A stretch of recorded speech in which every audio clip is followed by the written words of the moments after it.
হাসির রাজা, জ্ঞানের রাজা, রসিক রাজা।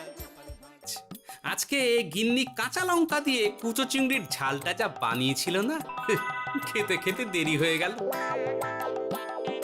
গোলগাপ্পি দেওয়ার আর জায়গা পাও না না? বিশ্বাস করুন, সত্যি খুব ভালো রান্না করেছিল গিন্নি। তাই আবার আরেক হাঁড়ি ভাত চড়াতে বললাম। আর সেটা খেয়ে আসতেই তো দেরি হয়ে গেল। আরো এক হাঁড়ি? মহারাজ কিছু মনে করবেন না, এই পাঠশালা বন্ধ করে সব গুছিয়ে তারপরে এলাম। সুপ্রভাত মহারাজ। সুপ্রভাত মহারাজ। প্রভাত আজকে আর শুনেই। তোমরা সবাই এত কুঁড়ে হয়ে গেছো যে কি বলবো। মহারাজ, এই কুড়েমির আসল কারণ হচ্ছে চর্বি। কথায় আছে, যত বেশি চর্বি তত তাড়াতাড়ি মরবি। আপনি কি বলতে চাইছেন মন্ত্রী মশাই, যে আমি তাড়াতাড়ি মরে যাব আর আপনি মজা দেখবেন? ঠাকুর ঘরে কে, আমি তো কলা খাইনি ব্যাপার হয়ে গেল। গোপালের একদম মোক্ষম জায়গায় আঘাত লেগেছে, যাকে বলে ওই আঁতে ঘা। তুমি বেশি কথা বলো না বৈদ্য, ছুঁচ করে চালুনির বিচার। হ্যাঁ, বৈদ্য তো দেরি করেই এসেছে। আমার মনে হয় প্রত্যেককে এমন ভাবে প্রশিক্ষণ দেওয়া দরকার যাতে তারা একটু চনমনে হয়ে ওঠে। হ্যাঁ মহারাজ, তাহলে আগামীকাল থেকেই শুরু হোক ব্যায়াম আর অস্ত্র শিক্ষা। হ্যাঁ, কুঁড়ে থাকলে রাজ্যের কোনো বিপদ আপদেই সভাসদেরা কাজে আসবে না। ঠিক বলেছেন মহারাজ। তাহলে আর দেরি কেন, চলো সবাই এখনই আমরা মাঠে যাই। এই তো মহারাজ ভরপেট খেয়ে এলাম, এখনই মাঠে? ওসব অজুহাত দিয়ে লাভ নেই, চলো চলো চলো।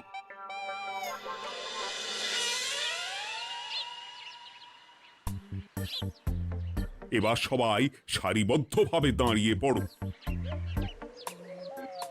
এ কি, গোপাল কোথায়? মহারাজ, গোপাল আপনার পিছনে দাঁড়িয়ে আছে, চুপি চুপি। এই এই এই গোপাল, যাও যাও, মাঠের মাঝখানে গিয়ে দাঁড়াও।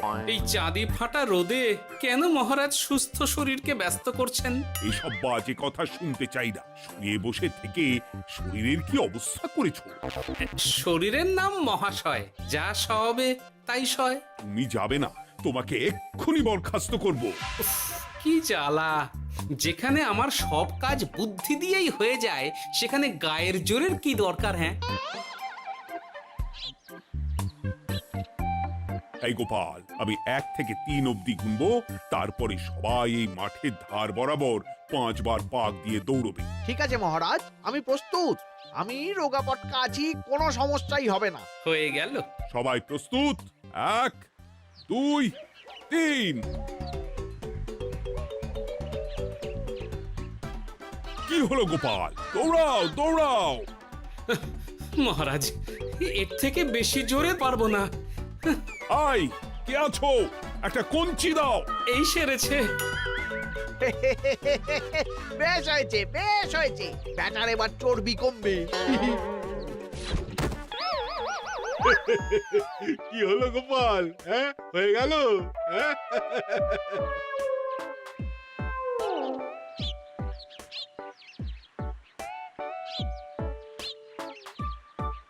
এই গুলটে, উঠি, আমাদের দাদু উল্টে গেছে। হ্যাঁ, তাই তো দেখছি। চল চল গিয়ে দেখি। উফ, চেহারার কি অবস্থা বানিয়েছো গোপাল? হ্যাঁ, এতটুকু দৌড়তে গেলেই চিটপটাং। তাড়িয়ে দিন মহারাজ, এরকম বেঢপ চেহারা সভাসদকে আমাদের দরকার নেই। না না, তা বললে হবে নাকি গোপাল? তুমি এক্ষুনি বাড়ি চলে যাও, কালকে আবার মাঠেই দেখা হবে। এই দাদু, বাড়ি চলো। ওরে বাবারে!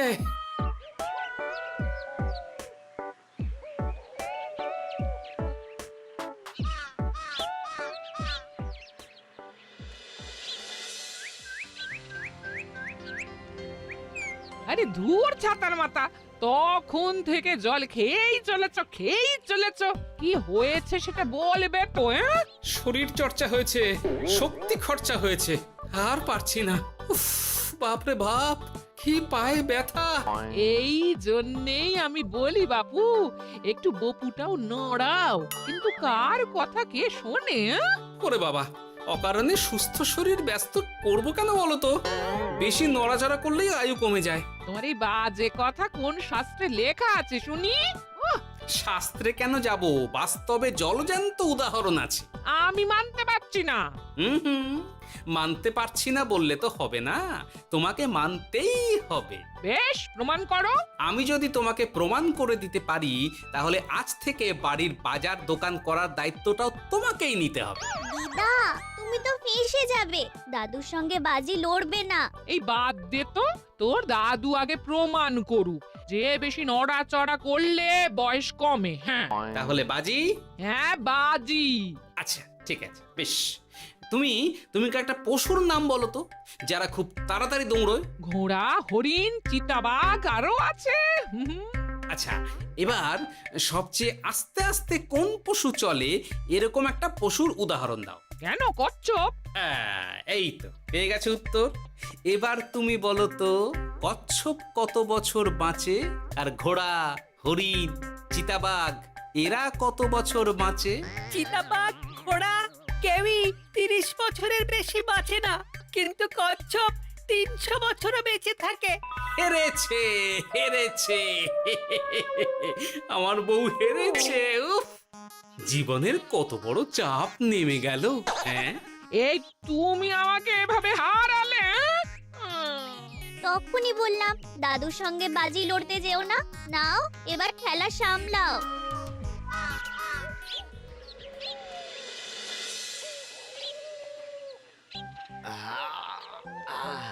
আরো ভালো করে মালিশ কর। আজকে ছোটাছুটি করে পা দুটো বেশ ব্যথা ব্যথা করছে। কালকে তো আবার অন্য পরীক্ষা। আরে আমার হালকা চেহারা আছে, সব সামলে নেব। কালকে তো অস্ত্র চালনা হবে, কালকে আমি কাঁপিয়ে দেব। কাঁপাতে তো হবেই মন্ত্রী মশাই। আমরা আপনার শরীরে এমন ঘষা মাজা করে দেব না, মনে হবে আপনি না একটা জলযন্ত্র অস্ত্র চালনা করতে যাচ্ছে। বাস এই তো চাই। বাবারি, আস্তে আস্তে। আরে বাবা, আপনার তো ইস্পাতের শরীর, ভাঙবে তবু মচকাবে না। চিন্তা করছেন কেন? ভয় পাবেন না, ভয়কে জয় করতে হবে। আরে আরে আরে, তোরা আমার কথাটার সাথে করছিসটা কি? মানুষটা মরে যাবে তো। চিন্তা করো না গিন্নি। বাবা, ওরা বলেছে আমার ইস্পাতের শরীর, ভাঙবে তবু মচকাবে না। একবার এই বুড়ো বয়সে হাত পা ভাঙলে কি সামলাবে শুনি? মন্ত্রী মশাই, আমাদের বকশিসটা দিয়ে দিন, আমরা কেটে পড়ি। বাবারে বাবা, দিচ্ছি। এনে এত খাটানোর পরে এতেই এখন খুশি থাক। হ্যাঁ,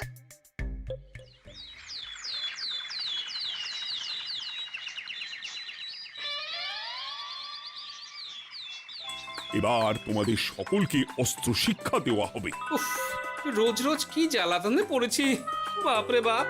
বাবা মা কাউকে ডাকার দরকার নেই, ভালো না লাগলে রাজসভা চাকরি ছেড়ে চলে যাও। মহারাজ, এটা তো উচিত নয়।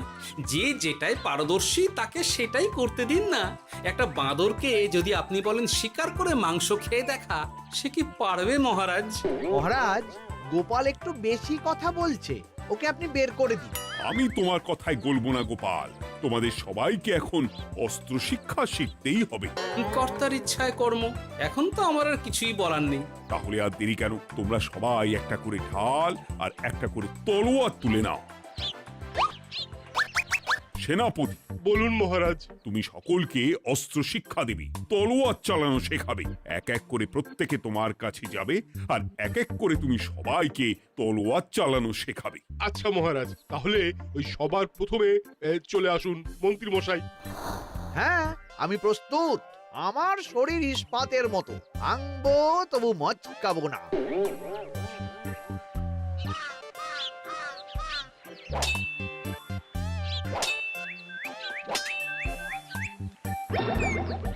কি কেমন দিলাম? অত সহজ নয় সেনাপতি। আমি মন্ত্রী এমনি এমনি হইনি, আগে অস্ত্র শিক্ষা শিখে তবে মন্ত্রী হয়েছি। এটা কি হলো? হ্যাঁ, আপনি অস্ত্র শিক্ষায় পারদর্শী, কিন্তু আরো বিচক্ষণ হতে হবে। কারণ আজকে এই পাগড়ির জায়গায় আমি যদি তলোয়ার আপনার গলার দিকে চালাতাম, তাহলে কিন্তু আপনার এই ভবলীলা এখানেই সাঙ্গ হয়ে যেত। ঠিক আছে, মনে রাখবো। এবার বাকিদের তো ডাকো। হ্যাঁ, এরপরে তলোয়ার চালানো শিখতে আসবে গোপাল।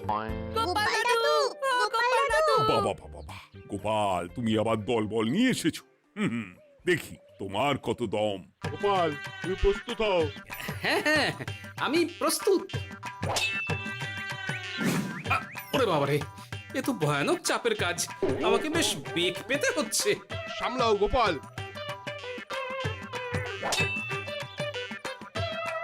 না, আমাকে অন্য রাস্তা দেখতে হবে।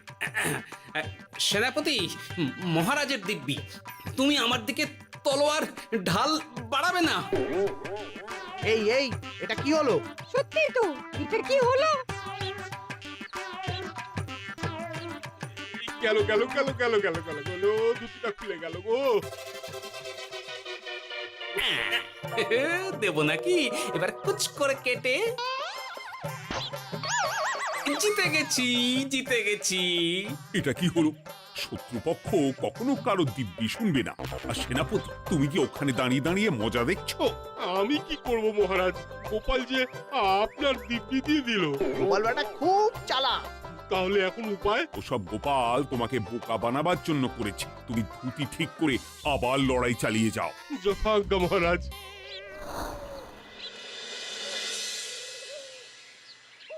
কিরে ন্যাপলা, তোদের দিদা আমার জন্য কি রান্না করে পাঠিয়েছে রে? এই তো ভাত, আলু সেদ্ধ, এই পুঁই শাকের ঝোল আর রুই মাছের ঝাল। আর তোদের যে তোষক, বিছানার চাদর আনতে বলেছিলাম, এনেছিস তো? ওই তো দাদু, পুটি উল্টে আর বাকিরা সবাই ধরাধরি করে নিয়ে আসছে। ব্যাস, তাহলে তার কোনো চিন্তা নেই। খেয়ে একটা জব্বর ঘুম দেব, কারণ এখানে যা রঙ্গ দেখছি তাতে বিকেল হয়ে যাবে। তলোয়ার শিক্ষা আজকের মতন এইটুকুই থাক। এবার শুরু হবে বল্লম শিক্ষা। সবাই আবার আগের মতন সারিবদ্ধভাবে দাঁড়িয়ে পড়ো। আহ, তোদের দিদা পুঁই শাকটা কিন্তু বেশ জব্বর বানিয়েছে। তোদের দিদার হাতের রান্নার কোনো তুলনাই নেই। আহা, কি স্বাদ! এ কি, গোপাল আবার কোথায় গেল? এই তো মহারাজ, আমি এখানে ওই পুঁইয়ের ঝোল আর রুইয়ের ছাল দিয়ে ভাত খাচ্ছি। এসব কি মাঠের মধ্যে খাওয়া? আরে শরীরটাকে তো রাখতে হবে। তাড়াতাড়ি খেয়ে এইদিকে এসো। আসছি আসছি আসছি। এবার আমি তোমাদের দেখাবো কিভাবে বল্লম নিয়ে তেড়ে যেতে হয়। দেখান মহারাজ।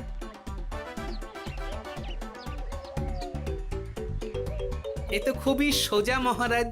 ঠিক আছে, তাহলে বল্লম নিয়ে তেড়ে যাও দেখি। দিন, আপনার হাতের বল্লমটাই দিন।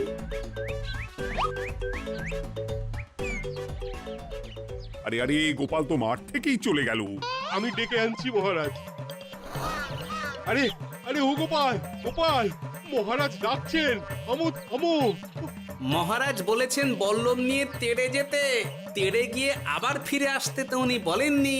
আরে, এ তো মহা মুশকিল। উনি এক্ষুনি তোমাকে মাঠে ফিরতে বললেন। সেটা আপনাকে বলতে পারে সেনাপতি, আমাকে তো বলেনি। আমি চললাম।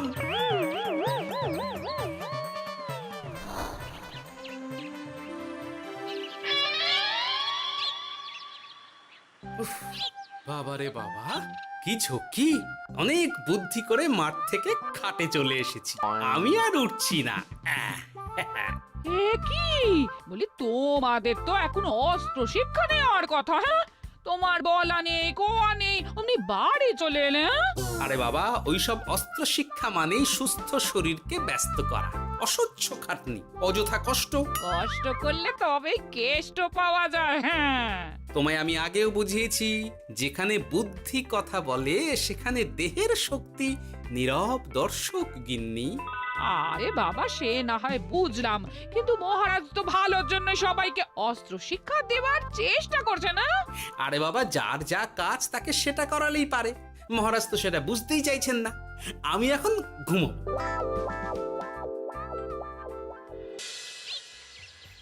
দরজা খোলো গোপাল, দরজা খোলো। গোপাল, গোপাল দরজা খোলো বলছি। ব্যাস হয়ে গেল। একটু শান্তিতে ঘুমাবো তার জো নেই। দরজা খোলো গোপাল। বলুন মহারাজ। তুমি কি পেয়েছোটা কি গোপাল? রাজসভায় দেরি করে আসবে, তারপর অস্ত্র শিক্ষার সময় ফাঁকিবাজি দেবে, এভাবে তো আর তোমাকে মনে হচ্ছে রাজসভায় রাখা যাবে না। মহারাজ, গোপাল তো মুখের কথার লোক নয়, ওকে তাড়িয়ে দিই। কেন মহারাজ? আমি কি এমন মহাপাপ করেছি যে আমাকে তাড়িয়ে দেবেন? এই যে আমার কথা শুনছো না, এটাই তোমার অপরাধ। অপরাধ নেবেন না মহারাজ। পণ্ডিতের দায়িত্ব পুজো করা, সভাকবির দায়িত্ব কবিতা বলা, সাহিত্য চর্চা করা, আর আমার দায়িত্ব হাসি মজা করে আপনার মন ভালো রাখা। কিন্তু আপনি আমাকে জোর করে যুদ্ধের ময়দানে ঠেলে দিতে চাইছেন। এটা আমার ইচ্ছে। আমিও তো মহারাজ ইচ্ছে করলেই অনেক কিছু করতে পারি। চোখ বন্ধ করে লক্ষ্য ভেদ করতে পারি, শুধু বুদ্ধি দিয়ে। আরে বাহ, এত বড় কথা! তাহলে মহারাজ, ওকে বলুন পরীক্ষা দিতে। কি পরীক্ষা? আমি একটা ঘরে বর্ম পরে দাঁড়িয়ে থাকবো। তোমার হাতে অস্ত্রও দেব, আমার মাথায় একটা আপেল থাকতে হবে, আর তুমি কিভাবে আমার মাথা থেকে ওই আপেল ফেলতে পারো দেখব। এ তো খুবই সোজা। কি গোপাল, তাহলে লড়বে নাকি বাজি? হ্যাঁ, লড়তে রাজি আছি। তাহলে আজ রাতেই হয়ে যাক পরীক্ষা। যদি এই পরীক্ষায় উতরে গেলে তো ভালো, নইলে তোমার চাকরিটা গেল। গোপাল, তুমি পারবে তো? সে দেখাই যাবে। আজ রাতে তাহলে রাজবাড়িতে দেখা হচ্ছে। যদি আমি এই পরীক্ষায় বিফল হই, তাহলে আমার চাকরি আপনি কেড়ে নেবেন, আর যদি সফল হই তাহলে মন্ত্রী মশাইকে শাস্তি দেবেন। আমি নিজে সারা কৃষ্ণনগরে নাক্ষত দেব। বেশ, দেখা যাক।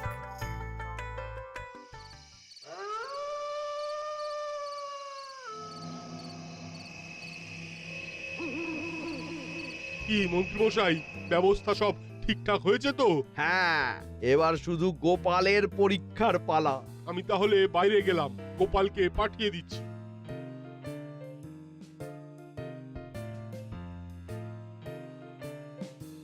এবার যাও গোপাল, ঘরের ভিতরে যাও, দেখি তুমি কি করে মন্ত্রীর মাথা থেকে আপেল ফেলতে পারো। আপনি তো শুধু আমার চোখ ঢেকেছেন, আমার নাক মুখ কানও ঢেকে দিন, যাতে ঘ্রাণেন্দ্রিয় শ্রবণেন্দ্রিয়েরও সাহায্য না নিতে পারি। বেশ, তাহলে তাই হোক। আয়, কে আছো? গোপালের মুখ নাক আর কান ঢাকো।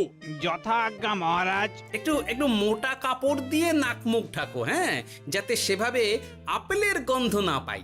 বেশ বেশ।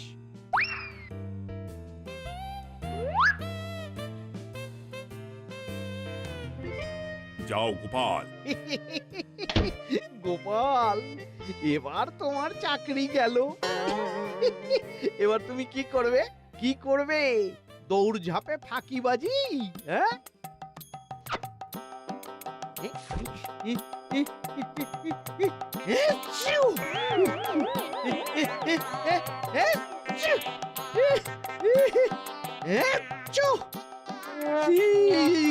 গেল গেল গেল গেল গেল, আপেল পড়ে গেল।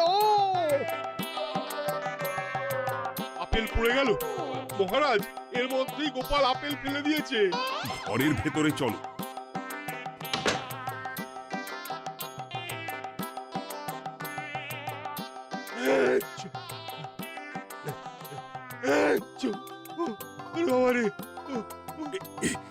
কি ওরে বাবারে বাবা, কি ঝাঁজ! ওরে বাবারে বাবা। কি মহারাজ, দেখলেন তো গোপালের চমক? অস্ত্র ছাড়াই আপেল ফেলে দিলাম। কি, এটা তো তুমি নীতি বিরুদ্ধ কাজ করেছো। সারা ঘরে নস্যি ছড়িয়ে দিয়েছো।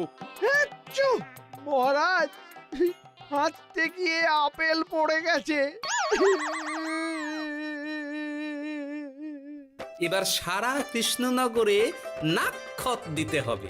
সত্যি সত্যি গোপাল, বুদ্ধি তো তোমার জুড়ি মেলা আভার। আমার নাম গোপাল ভাঁড়। একটা কথা মনে রাখবেন, কেউটে সাপের লেজে পা দেবেন না, আর গোপালের কাজে বাধা দেবেন না। যে কাজ বুদ্ধি দিয়ে করা যায় তার কাছে শক্তি ছোট্ট শিশু মাত্র। সত্যি গোপাল, আজ তুমি সেটাই প্রমাণ করে দিলে। আর আজ থেকে তোমাকে তোমার ইচ্ছার বিরুদ্ধে খাটাবো না। তুমি খাও দাও ভুড়ি বানাও। যার যা কাজ সে তাই করবে। যেমন এখন মন্ত্রী মশাই নাক্ষত দেবেন। হ্যাঁ, ভুল করে বাজি ধরে ফেলেছি, এখন নিজেই চাপে পড়ে গেলাম। তাহলে আর দেরি কেন? নাক্ষত এখন থেকেই শুরু হোক। কৃষ্ণনগরের রাস্তা শেষ হতে হতে সকাল হয়ে যাবে।